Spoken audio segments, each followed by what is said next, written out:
when the Muslims first encountered the Kafirs in warfare at Uhud. We have a sense for Uhud. The Prophet of Allah said to Sa'd, Irmi Sa'd fidaka abi wa ummi.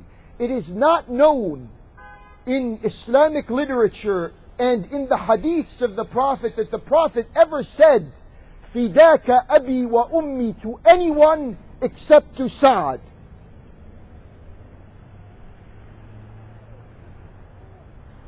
Sa'd was also given the military position of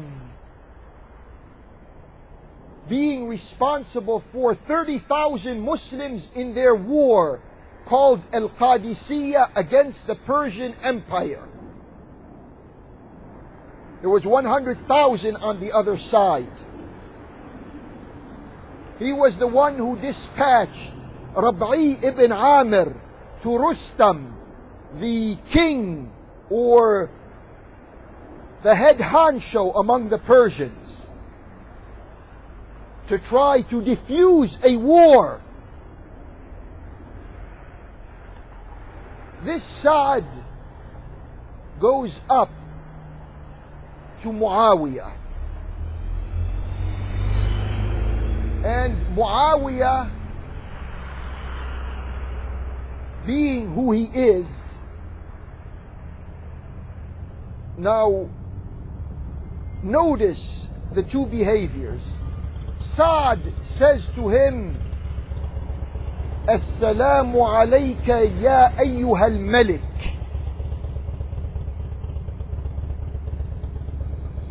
So we're not the first ones who are saying Muawiyah is a king. We've heard it before, and we've heard it from that generation, that early generation around the Prophet. Peace be upon you, the king, you who are king.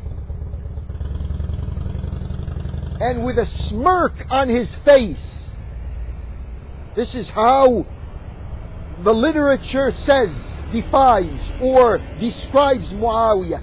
And with a smirk on his face, Muawiyah tells Sa'd, and what was wrong with addressing me as by saying Assalamu alayka ya Amir al-Mu'mineen? Peace be upon you, the commander of the committed Muslims. And Sa'd responds to him by saying, I would never, ever have reached the position you are in doing what you have done. And as the exchange proceeds between Muawiyah and Sa'd, Muawiyah tells him, why didn't you carry arms with us against our opponents?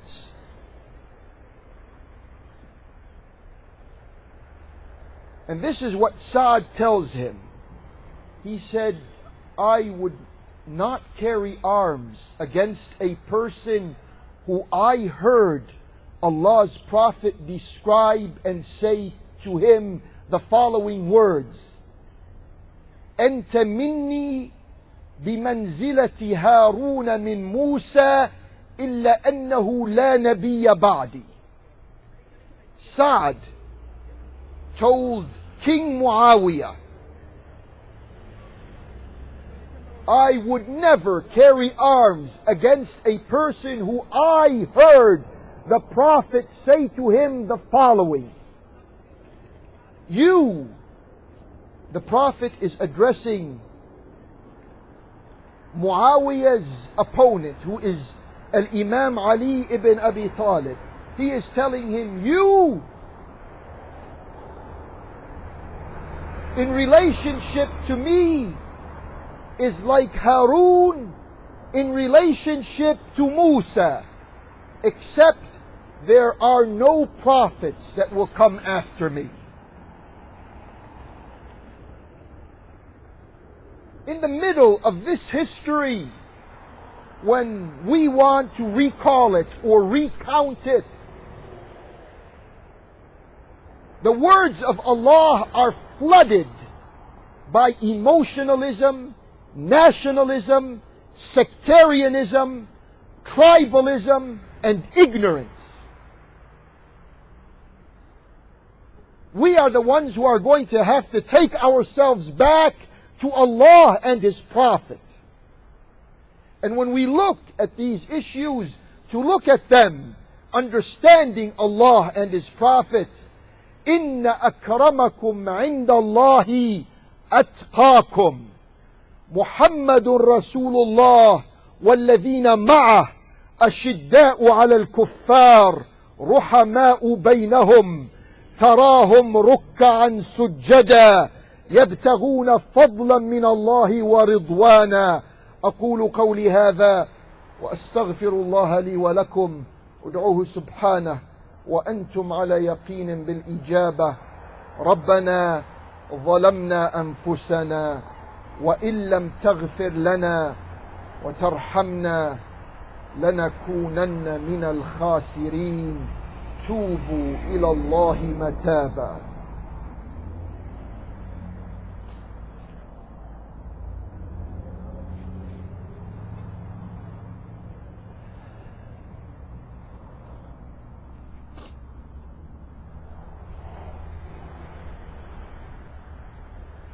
الحمد لله الذي هدى. صلى الله وسلم على سيدنا المصطفى وعلى آله وصحبه أولي النهى والتقى. Brothers and sisters, committed Muslims, we have a job to do. We have many jobs to do. But one of the most pressing ones is to overhaul our understanding of the way things went in these 1300 years or so that have passed. There are two ambiguities that usually interfere with sound thinking towards the Quran and the Prophet when we try to reconsider the way a monarchy began to erode the standards of ruling. The first one is the expansion of the Muslim territory during that time. Remember, during the time that we are speaking about, the Muslims in their military capacity were moving from one land to the next. This was a fantastic, unprecedented flow of a people in all directions of the world. And usually when this happens, people begin to associate this with the government. This is an unfair and inaccurate association. You can have militaries moving in history prior to Islam and history post-Islam that had nothing to do with those who are now in the ruling positions. This had to do with the pulse that began in Mecca and in Medina. It had nothing to do with the politics of Damascus and Baghdad. And we confuse this up until now. Our confusion is complicated by the fact that we do not wish to take a closer look